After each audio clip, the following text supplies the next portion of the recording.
बिस्मिल्लाहिर्रहमानिर्रहीम। अस्सलाम वालेकुम। सिंधु इम्तियाज़ पंवर तव्हां सां गॾु आहे। शबाना नवाज़ ऑफिशियल यूट्यूब ते चैनल सां गॾु जेको आहे सो तव्हां सभिनी खे वेलकम। जीअं त क्लास 7 जेको आहे सो कंप्लीट थी चुको आहे। अॼु असां स्टार्ट कंदासीं क्लास 8 जंहिंजो चैप्टर नंबर 1 जेको आहे ह्यूमन ऑर्गन सिस्टम। ऑलरेडी जेको आहे सो असां पढ़ी आया आहियूं, पर क्लास 8 में जेको आहे थोरो डिटेल्ड हिन खे वधीक पढ़ण ऐं सम्झण जी कोशिशि कंदासीं। हिन जे हलूं था सवाल नंबर पहिरें जी तरफ़। Body system that control and coordinate from the function of all other organ system is called. ठीकु आहे, मतिलबु सॼे जिस्म जो जेको आहे कंट्रोल सिस्टम जेको आहे बॉडी जो, उनखे छा चवंदा आहियूं? उन सिस्टम खे उनखे चवंदा आहियूं नर्वस सिस्टम। ॿियो सवाल आहे which system link brain to every part of the body. ठीकु आहे, उहो कहिड़ो सिस्टम आहे जंहिंजे तहत असांजो दिमाग़ जेको आहे असांजे सॼी बॉडी सां जेको आहे सो कनेक्ट आहे या लिंक आहे या मिलियल आहे, जुड़ियल आहे। उहो जेको आहे सो नर्वस सिस्टम जे तहत जेको आहे सो असांजो ब्रेन जेको आहे सॼे जिस्म सां मिलियल आहे। टियों सवाल आहे nervous system is divided into 2 types. ठीकु आहे, कहिड़ा 2 टाइप्स आहिनि? हिकिड़ो आहे सेंट्रल नर्वस सिस्टम जंहिंखे CNS चवंदा आहियूं, ऐं ॿियो आहे पेरीफेरल नर्वस सिस्टम जंहिंखे असां PNS चवंदा आहियूं। मुख़्तलिफ़ बुक्स में तव्हां पढ़ियो हूंदो। क्वेश्चन नंबर 4 जेको आहे उहो आहे central nervous system is composed of. हाणे सेंट्रल नर्वस सिस्टम खे फर्दर जेको आहे डिवाइड कंदासीं, माना जेकॾहिं खणी चइजे त सेंट्रल नर्वस सिस्टम छा जो ठहियल आहे या छा ते मुश्तमिल आहे? उन में हिकिड़ो अची वञे थो ब्रेन ऐं ॿियो आहे स्पाइनल कॉर्ड। इन जो राइट आंसर। 5 नंबर सवाल आहे peripheral nervous system is composed of. इन में सेंसरी नर्व्स ऐं मोटर नर्व्स ईंदा आहिनि। नेक्स्ट क्वेश्चन आहे which are the basic functional unit of nervous system. इहे आहिनि न्यूरॉन्स। न्यूरॉन जेके हूंदा आहिनि उहे बेसिक फंक्शनल यूनिट आहिनि नर्वस सिस्टम जा। जीअं असांजे बॉडी जो तव्हां पढ़ियो हूंदो त फंडामेंटल यूनिट जेको आहे सो लाइफ जो जीअं सेल आहे, ईअं ई हिते जेको आहे न्यूरॉन उन्हनि जो कमु करे थो पियो। ब्रेन। ॿियो सवाल आहे brain is enclosed in the hard bony projective structure called. इनखे चवंदा आहिनि स्किल, जेको खोपड़ी चइजे या जीअं साइंटिफिक वे में अगरि उनखे चइजे त क्रेनियम। 8 नंबर सवाल आहे how many parts of the brain are there. दिमाग़ जा केतिरा जेके आहिनि हिस्सा आहिनि? There are 3 parts of the brain. ॿियो सवाल आहे which is the largest part of the brain. सभ खां वॾे में वॾो हिसो कहिड़ो आहे? जंहिंखे सेरिब्रम चवंदा आहियूं या फोर ब्रेन चवंदा आहियूं। इहो वॾे में वॾो जेको आहे उहो हिसो आहे दिमाग़ जो। How many hemispheres are there in cerebrum. ठीकु आहे, हेमिस्फेयर्स केतिरा आहिनि? There are 2 hemispheres are there in cerebrum. 11 number सवाल आहे left side of the body is controlled by. ठीकु आहे, लेफ्ट साइड जेको आहे जिस्म जो उहो केरु कंट्रोल कंदो आहे? Right hemisphere. Right side of the body controlled by left hemisphere. Right side वारी जेका आहे उहो असांजो लेफ्ट हेमिस्फेयर जेको आहे सो उहो कंट्रोल कंदो आहे। Action like thinking, feeling, memory, hearing, seeing, speech and decision making are controlled by. मतिलबु अहिड़ा एक्शन जीअं मिसाल असां सोचूं था, फील था कयूं, या असांजी मेमोरी, याददाश्त, ॿुधूं था, ॾिसूं था या ॻाल्हायूं था, या डिसीशन मेकिंग स्पेशली जेका हूंदी आहे उहा कहिड़ो पार्ट जेको आहे उहो ब्रेन जो कंदो आहे। इहे सभु कम जेके आहिनि उहे हिकिड़े जा ई आहिनि, उहे आहिनि सेरिब्रम। ॿियो आहे थैलेमस लाइज इनसाइड द। थैलेमस जेको आहे छा में हूंदो आहे? इहो बि सेरिब्रम में हूंदो आहे। Thalamus control sensory function. ठीकु आहे, हिन जो राइट आंसर जेको आहे उहो सेंसरी फंक्शन आहे। ॿियो सवाल आहे त विच is the middle part of the brain. Middle part जेको आहे जीअं तव्हां पढ़ियो हूंदो अॻियों मग़ज़ विचो मग़ज़, त उनजो जेको आहे मिडल पार्ट ब्रेन जो कहिड़ो आहे? उहो आहे मिड ब्रेन। हाणे मिड ब्रेन कंसिस्ट ऑफ, हाणे मिड ब्रेन छा ते कंसिस्ट हूंदो आहे? ऑप्टिक लूप्स हूंदियूं आहिनि उन में। इन जो राइट आंसर जेको आहे उहो आहे ऑप्टिक लूप्स। ॿियो सवाल आहे which is the smallest part of the brain. ठीकु आहे, स्मॉलेस्ट पार्ट नंढे में नंढो हिसो जेको दिमाग़ जो आहे उनखे असां चवंदा आहियूं मिड ब्रेन। ॿियो सवाल आहे the last part of the brain is called. आख़िरी जेको हिसो आहे उनखे चवंदा आहियूं हिंड ब्रेन। 20 सवाल आहे how many parts of the hind brain are there. Hind brain जा जेके आहिनि केतिरा पार्ट्स आहिनि? There are 3 parts of the hind brain. उन में पोन्स आहे, सेरिब्रम आहे, सेरिबेलियम आहे ऐं मेड्यूला आहे। Which part of the hind brain control the facial expression, sleeping and breathing. ठीकु आहे, मतिलबु उहो कहिड़ो हिसो आहे हिंड ब्रेन जो जेको कंट्रोल कंदो आहे असांजा फेस एक्सप्रेशन्स जेके ॾींदा आहियूं, उनखां पोइ जेको आहे सो निंड करणु ऐं साह खणणु। पोन्स जेके आहिनि, हिन जो राइट आंसर आहे pons. Which part of the hind brain convert signal from the medulla to the higher part of the brain. माना जेका सिग्नल्स खणी करे मेड्यूला खां दिमाग़ जे मथे हिसे ताईं पहुचाइणु कंहिंजो कमु आहे, इहो कमु बि जेको आहे उहो आहे पोन्स जो।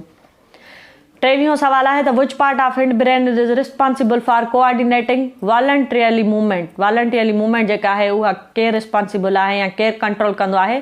सेरिबेलियम। विच पार्ट लाइज़ बिलो द सेरिबेलियम, ठीकु आहे। उहो कहिड़ो पार्ट आहे दिमाग़ जो जेको सेरिबेलियम खां हेठां हूंदो आहे, उहो आहे मेड्यूला ऑब्लिंगेटा। 25 आहे blood pressure, heart beat, rate of respiratory movement and contraction and dilation of blood vessels are controlled by, इहे सभई जेके फंक्शन्स उहे कंट्रोल कंदो आहे असांजो दिमाग़ जो मेड्यूला ऑब्लिंगेटा। ॿियो सवाल आहे long piece of a nerve tissue that run from the brain, माना हिकिड़ो डिघो जेको आहे नर्व टिश्यू जेको दिमाग़ खां शुरू थिए थो थ्रू आउट द बैकबोन ताईं within the vertebrate column is called, उनखे छा चवंदा आहिनि, स्पाइनल कार्ड। 27 क्वेश्चन आहे which part receive sensory information from back part of the body, back part of the body जेके सेंसरी इंफॉर्मेशन उहो केरु receive कंदो आहे, स्पाइनल कार्ड। 28 आहे which part of the brain connect the brain and spinal cord, उहो कहिड़ो हिसो आहे जेको ब्रेन खे ऐं स्पाइनल कार्ड खे जोड़े, उनखे चवंदा आहिनि मेड्यूला ऑब्लिंगेटा। 29 आहे which system act as lines of communication between central nervous system and rest of the body, माना लाइन ऑफ कम्युनिकेशन उन जे ज़रिए जेको आहे सेंट्रल नर्वस सिस्टम CNS में ऐं बाक़ी सॼे जिस्म में जेको आहे सो कोऑर्डिनेशन थींदी आहे, उनखे छा चइबो आहे, पेरीफेरल नर्वस सिस्टम PNS जंहिंखे चवंदा आहियूं। How many type of nervous are there, ठीकु आहे, इन में 2 क़िस्मनि जा जेके हूंदा आहिनि उहे टाइप्स हूंदा आहिनि। 31 सवाल आहे nerve that carry messages from parts of the body and brain are called, उनखे चइबो आहे सेंसरी नर्व्स।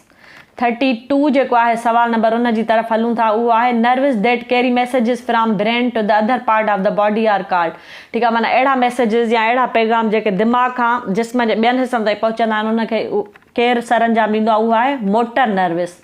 33 सवाल आहे which loops is responsible higher thinking skills, planning, reasoning, movement, organising and for many aspect of personality, मतिलबु मुख़्तलिफ़ जेके असांजे personality में हिसा हूंदा आहिनि, जीअं तमामु घणी सोच आहे या स्किल आहे, प्लानिंग कंदा आहियूं कंहिं कमु करण जे लाइ, या रीज़निंग या मूवमेंट वग़ैरह, या उनखां पोइ कंहिं कम खे ऑर्गेनाइज़ कीअं करिजे, जेके बि असांजे पर्सनैलिटीअ में मुख़्तलिफ़ प्रॉस्पेक्ट्स अचनि था उहे सभई केरु कंट्रोल कंदो आहे, फ्रंटियल लूब। नेक्स्ट सवाल आहे which loops are responsible for attention, language, recognisation of shapes and colours, माना उहो कहिड़ो जेको आहे सो लूब आहे जेको अटेंशन ऐं असांजी लैंग्वेज कहिड़ी ॻाल्हायूं था ऐं शयुनि खे सुञाणण ऐं रंगनि खे सुञाणनि, उहो आहे पेरेटियल लूब। पेरेटियल लूब जेको आहे इहो सॼा कम सर अंजाम ॾींदो आहे। 35 सवाल आहे विच lube is responsible for auditory information and short term memory information, temporal lube. 36 आहे विच lube is responsible for visual information, जेके शयूं असां ॾिसूं था उहे मतिलबु ॾिसी ऐं उन्हनि खे आइडेंटिफाई करणु त कहिड़ी शइ आहे, उहो जेको आहे ऑक्यूपिटल लूब जो जेको कमु आहे। 37 सवाल आहे द क्विक एक्शन इन विच brain is not involved is called, मतिलबु अहिड़ो तकिड़ो एक्शन जंहिंमें दिमाग़ जेको आहे सो इन्वॉल्व न हुजे उनखे चवंदा आहियूं रिफ्लेक्स एक्शन। 38 सवाल आहे which action are performed according to our wishes, उनखे चइबो आहे वॉलंटियरली एक्शन्स। 39 सवाल जी तरफ़ हलूं था, उहा आहे त which part of the brain is responsible for voluntarily action, इहो जेको आहे fore brain is responsible for the voluntarily action. 40 सवाल आहे which action are perform without our wish and will, उनखे चवंदा आहियूं इनवॉलंटियरली एक्शन्स, जंहिंमें असांजी विश ऐं विल शामिल न हूंदी आहे, इनवॉलंटियरली कुझु एक्शन्स थी वेंदा आहिनि ईअं। 41 जेको क्वेश्चन आहे which part of brain is responsible for involuntarily action, ये हिंड ब्रेन जेको आहे सो उहो रिस्पॉन्सिबल आहे, hind brain is the right answer. 40 आहे the process of eliminating waste material from the body is known as, मतिलबु अहिड़ा वेस्ट मटीरियल जेके असांजे जिस्म मां ख़ारिज थींदा आहिनि उन प्रोसेस खे छा चइबो आहे, एक्सक्रिएशन। 43 आहे which four part of the body play role in eliminating waste material, उहे कहिड़ा जेके आहिनि जिस्म जा हिसा आहिनि जेके वेस्ट मटीरियल ख़ारिज करण में असांखे हेल्प आउट कंदा आहिनि, lungs, kidney, liver and skin, 4 जेके आहिनि उहे ऑर्गन्स आहिनि। 44 आहे 2 kidneys in human body are located below the, मतिलबु जेके 2 किडनीज़ आहिनि उहे लोकेट किथे थियूं करनि, एब्डोमिनल रीजन। 45 आहे which artery transport the blood to the kidney, उहा कहिड़ी आर्टरी आहे जेका ब्लड जेको आहे सो ट्रांसपोर्ट कंदी आहे किडनी ताईं, रेनल आर्टरी उनखे चइबो आहे। 46 आहे each kidney has about 1 million tiny units called, मतिलबु हिकिड़ी किडनी में मिलियंस जेके आहिनि सो नंढा नंढा यूनिट्स हूंदा आहिनि, उनखे छा चइबो आहे, नेफ्रॉन। 47 सवाल आहे nephrons a chemical exchange take place between capillaries and urine carrying tube where waste material and water leave blood and enter, उनखे चइबो आहे यूरिनरी सिस्टम। 48 आहे excess amino acids are converted in, amino acids जेके हूंदा आहिनि उहे जेके आहिनि सो कन्वर्ट कंदा आहिनि छा में, यूरिया में। The process of filtering and cleaning the blood outside the body is called, उनखे चइबो आहे डायलिसिस, जंहिंजे तहत जेको आहे सो ब्लड जेको आहे सो क्लीन कयो वेंदो आहे। 40 क्वेश्चन आहे SIUT स्टैंड फॉर SIUT, जेको हिकिड़ो इंस्टीट्यूट आहे उहो छाजे लाइ जेको आहे स्टैंड करे थो, या उनजो शॉर्ट फॉर्म छा आहे, Sindh institute of urology and transplant. ठीकु आहे, हाणे हिते जेको आहे असां पंहिंजे क्लास जो इख़्तिताम कयूं था। पंहिंजे ज़रूरी आगाह कजो असांखे पंहिंजी राय खां, ऐं शबाना नवाज़ ऑफिशियल यूट्यूब सां गॾु रहंदा, कमेंट कंदा, लाइक कंदा ऐं सब्सक्राइब कंदा। Thank U.